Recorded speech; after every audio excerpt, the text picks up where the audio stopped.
Initially, we planned to use native silvertop ash for our cladding. However, due to recent changes in Victoria's regulations, sourcing native timber has become increasingly difficult. This led us to iron oak, a high-quality imported hardwood. Blonde in colour and built to withstand Australia's tough climate, iron oak H3 treated American oak by Ash was the perfect choice for our exterior cladding, offering both durability and a beautiful finish. We chose a 42mm by 19mm batten profile, which we ordered through Bowen's and had delivered straight to our door. In this video, I'll walk you through the step-by-step processes we followed to install the timber cladding, from prepping the structure to adding the final touches. With the right tools and careful planning, you'll get a professional looking finish that's built to last. During the build, the house was clad in durable James Hardie fibre cement sheets, a material known for its strength and ability to withstand harsh weather conditions. These sheets provide a smooth base, which we painted with tint paint's no battery exterior paint, which is a true black that matches the Colorbond night sky cladding used throughout the house. Before cladding, I needed to ensure the walls were perfectly straight to achieve a seamless, polished look. This process involved checking for dips and bumps in the cladding. Using packers to even it out, I then applied my horizontal batten. To ensure even spacings of our horizontal timber battens, Imo and I flicked chalk lines along the walls as a guide. These lines helped keep each batten straight and created a solid and precise foundation for the vertical battens to fix to. Straightening walls may be time intensive, but it's essential for a high quality finish, as even minor bumps can throw off the alignment and compromise the look of the exterior. Taking this extra step laid the groundwork for a seamless installation.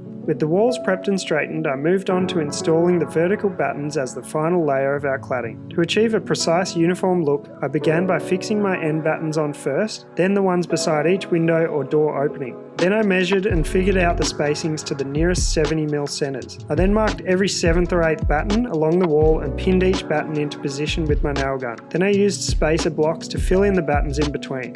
I attached each batten with stainless steel screws to the horizontal battens behind, making sure my screw lines were straight by using a string line while I was pre-drilling the holes, taking care to maintain clean, consistent lines across the whole exterior.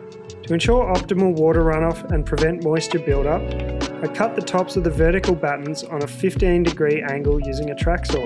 This angled cut allows rainwater to drain away effectively rather than pooling on top of the batten. After making the cuts, I then applied end grain sealer to each exposed end, providing an extra layer of protection. This step not only enhances the durability of the battens, but also helps maintain their appearance over time.